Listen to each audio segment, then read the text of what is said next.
تو بیوی بچے آپ کے گھر میں، ان سے پہلے تمیز سے بات کرو. دوست احباب بولو نا، کیا ہو گیا؟ میں نے کئی لوگوں کو دیکھا ہے دوستوں میں بیٹھیں گے نا، گٹر کے ڈھکن پہ باہر بیٹھا ہوا ہے دوستوں کے ساتھ، اکثر ایسا ہی ہوتا ہے، بڑا ہا کر کے باتیں کرو، ارے یار بڑا مزہ ہے، ہو ہا. جیسے ہی گھر میں آئے گا ایسے لگے گا چنگیز خان کی اولاد ہے. حقیقت سینگ لگانے کی دیر ہے بس. گھر میں ایک دم آتے ہی سیریس بڑھ جائے گا نا، ایک دم. بیگم نے کوئی بات کی تو ایک دم ڈانٹ لگا دے گا اس کو، نہ باپ سے بات کر رہا ہے نہ بچوں سے بات کر رہا ہے تمیز سے، اور آتا ہی یہ چیزیں توڑ پھوڑ. تو یہ اب اخلاق پہ بیان بہت سنے میں، تو بھائی اخلاق پہ جب آپ نے بیان سنے ہیں تو اخلاق سب سے پہلے کس کے ساتھ ہے؟ وہ تو سب سے پہلے تو یہاں سے شروع ہو رہا ہے نا. عجیب بات ہے، ان سے بات نہیں ہو رہی تمیز سے، اور ادھر دوستوں کے ساتھ بہت اچھے، باس کے ساتھ تو بہت ہی اچھے اخلاق ہیں اس کے، اور کسٹمر کے ساتھ تو بچھا چلا جاتا ہے.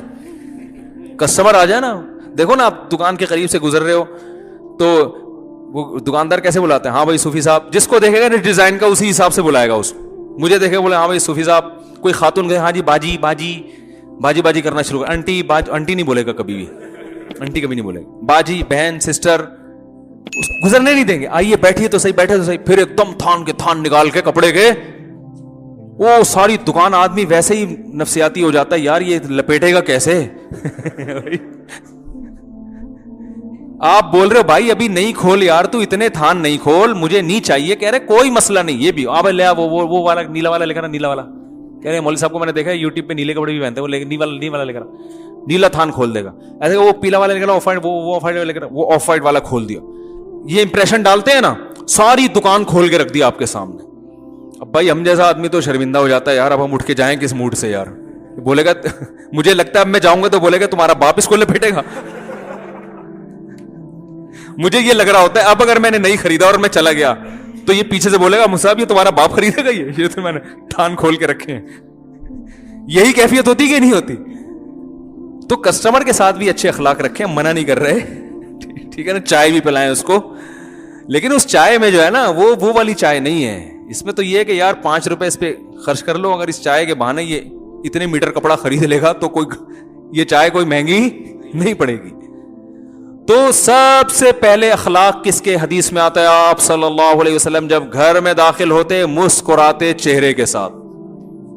تو جو مسکراتے چہرے کے ساتھ گھر میں نہیں آ رہا تو وہ جو مرضی اخلاق کی پر باتیں کر لے اور اخلاق کی رٹ لگا لے، اخلاق پہ مضامین لکھ دے ہے بھائی، اور دوستوں کے ساتھ صبح شام دعوت کرے، عیدی سینٹر میں بھی بکرے دے، اور یہ بھی کرے وہ بھی کرے، وہ بھائی وہ شریعت اس کے اخلاق کو نہیں مانتی ہے. بیوی بچے پہلے ہیں، ماں پہلے. ماں اور باپ کا تو شریعت نے کہا کہ بھائی جتنی مٹھاس لوگوں سے بات چیت کرنے میں ہے نا، اس سے کئی گنا زیادہ میٹھا ڈال کے نا اپنی زبان میں ابا سے بات کیا کرو. اور حدیث میں آتا ہے کہ جتنی جب ابا سے مٹھاس سے بات کرو نا، جتنے مٹھاس سے ابا سے جب بات کرو تو اتنا میٹھا لہجہ ہو کہ عام پبلک سے بات کرتے ہوئے جتنے چمچ چینی کے آپ نے استعمال کیے ہیں وہ کئی چمچ آپ چینی کے گھول دو اپنے کلام میں، اپنے کلام میں، اپنے الفاظ میں کئی گنا چینی گھول دو. اور باپ اگر بوڑھا ہے تو ٹھیک ٹھاک چینی ڈالو اس میں، اپنے کلام میں کئی چمچ چینی کے 10 چمچ چینی کے گھول کے ابا سے بات کیا کرو. اور صحیح حدیث میں آتا ہے کہ جب ماں سے بات کرو نا تو ابا سے بات کرتے ہوئے اپنے کلام میں اگر 10 چمچ گھولے تھے تو اماں سے بات کرتے ہوئے 30 چمچ چینی ڈالو اس میں، 3 گنا. نہیں آ رہی بات؟ من احق الناس، صحابی نے رسول صلی اللہ علیہ وسلم سے پوچھا من احق الناس بحسن خلقی، یا رسول اللہ سب سے زیادہ اچھے اخلاق سے کس سے پیش آؤں میں بات کروں؟ صرف بات نہیں، پیش، لب و لہجہ بھی نرم، اور جو آپ کے چہرے کے اور بازوؤں کا جو ایک جو اثر ہے نا اس میں بھی مٹھاس، ہر چیز میں مٹھاس. تو صحابی نے پوچھا یا رسول اللہ سب سے زیادہ کس سے اچھے اخلاق سے پیش آؤں؟ آپ نے کیا فرمایا؟ اپنی ماں سے. انہوں نے کہا یا رسول اللہ ثم من، ماں کے بعد کون ہے؟ یہ نہیں پوچھا کہ اور بھی ماں کا حق ہے, ماں کے بعد والا نمبر بتائیں کس کا ہے. آپ نے فرمایا امک, اس کے بعد بھی تمہاری ماں. کیا مطلب؟ جتنے چمچ چینی کے ماں سے بات کرتے ہوئے اپنے کلام میں گھولے تھے نا, اب جو چینی کے کچھ چمچ باقی رہ گئے ہیں وہ بھی کس میں ڈال دو, وہ بھی ماں سے کلام کرتے ہوئے اسی میں گھول دو. صحابی نے تیسری مرتبہ پوچھا ثم من, یا رسول اللہ اس کے بعد تیسرے نمبر پہ کون ہے؟ بلاغت دیکھو یار کلام کی. صحابی یہ یعنی گویا بزبان ثم کا مطلب ہوتا ہے اس کے بعد, یعنی گویا صحابی کہہ رہے ہیں یا رسول اللہ ماں کا حق پتا چل گیا, ماں کا نہیں پوچھ رہا, اب ماں کے بعد والا بتائیں مجھے. لیکن نبی ان کے سوال کو کیا کر رہے ہیں؟ سوال جو آپ کا جواب ہے وہ سوال کے مطابق نہیں ہے. نبی کا جو جواب ہے وہ سوال کے مطابق نہیں ہے, اور یہ کلام میں عیب ہے. جو پوچھا جا رہا ہے آپ اس کے علاوہ کوئی اور جواب دیں, یہ اچھا کلام نہیں کہلاتا. تو بتاؤ نبی ایسا کر سکتے ہیں کہ غلط بات کریں؟ اصل میں یہ بظاہر اچھا نہیں ہے, لیکن یہ جواب بہت زیادہ اچھا ہے, ٹھیک ہے نا, یہ بتانے کے لیے کہ تم سوال نہیں پوچھو گے پھر بھی میں دوسرے نمبر پہ بھی تمہاری ماں ہی کو ڈال دوں گا.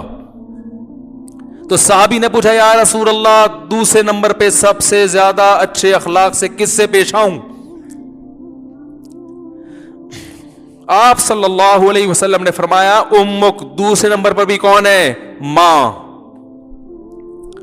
پھر صحابی نے پوچھا یا رسول اللہ ثم, چلو 2 دفعہ ہو گئی ماں, اب بتائیں ماں کے بعد کون ہے, یعنی ماں کے علاوہ آپ تیسرے نمبر پہ کون ہے؟ تو آپ صلی اللہ علیہ وسلم نے کیا فرمایا؟ امک, تیسرے نمبر پہ بھی کون ہے؟ کیا عجیب انداز ہے ماں کا حق.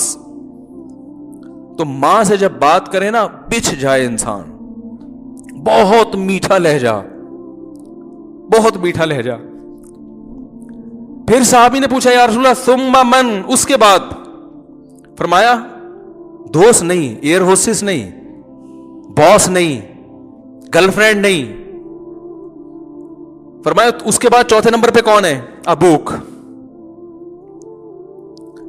تو وہی اخلاق تو یہاں سے شروع ہو رہے ہیں. تو ہمارا حساب کتاب کیا ہے؟ باس کے سامنے کڑوی کسیلی برداشت کریں گے, جاب سے نکال نہ دے. کسٹمر سے بہت اچھی طرح سے پیش آئیں گے کہ تجارت میں نقصان نہ ہو. باپ کے ساتھ دیکھو کیسا سلوک ہے. بچوں کے ساتھ نبی صلی اللہ علیہ وسلم کی کیسی شفقت تھی اولاد. حضرت انس ابن مالک کہتے ہیں مجھے میری ماں نے بچپن میں نبی کے حوالے کیا تھا, 10 سال کی میری عمر تھی. کہہ رہے میں نے 10 سال نبی کی صحبت میں گزارے خدمت کے لیے ملازم بن کے, ایک بار بھی آپ نے کبھی یہ نہیں کہا کہ یہ کام کیوں نہیں کیا, یا یہ کام بولو بھائی کیوں کیا. میں مانتا ہوں میرے یہ اخلاق نہیں ہے, لیکن سمت تو پتا ہونا کہ سیدھا راستہ ہے کیا. آج میرے تو بہت سفر ہونے لگے ہیں, ملک سے باہر نکلو تو سب سے پہلے جو چیز نظر آتی ہے وہ اخلاق نظر آتے ہیں. میں بھی ملیشیا میں تھا نا, کوئی ٹکر لگا دے گا نا آپ کے, خود ہی سوری کر رہا ہوگا. بھائی کسی کو کوئی چلتے چلتے آپ غلطی سے اس کی غلطی ہے, سوری غلطی آپ کی ہے, غلطی آپ کی ہوئی, آپ کو ٹکر لگی, سوری کون کر رہا ہوگا؟ آپ. یعنی بچپن سے اسکولوں میں سکھایا جاتا ہے سوری کرنا سیکھو. ہم کیا کر رہے ہیں؟ ہمارے یہاں کیا ہوتا ہے, گاڑی چلا رہے ہیں نا آپ, بھڑتے ہوئے چلے جائیں, ٹھوکتے ہوئے چلے اس کو, اس کے بعد اتر کے 5-6 اور گالیاں اس کے اوپر رکھ کے نکل لیں آگے. یہی ہوتا ہے کہ نہیں ہوتا؟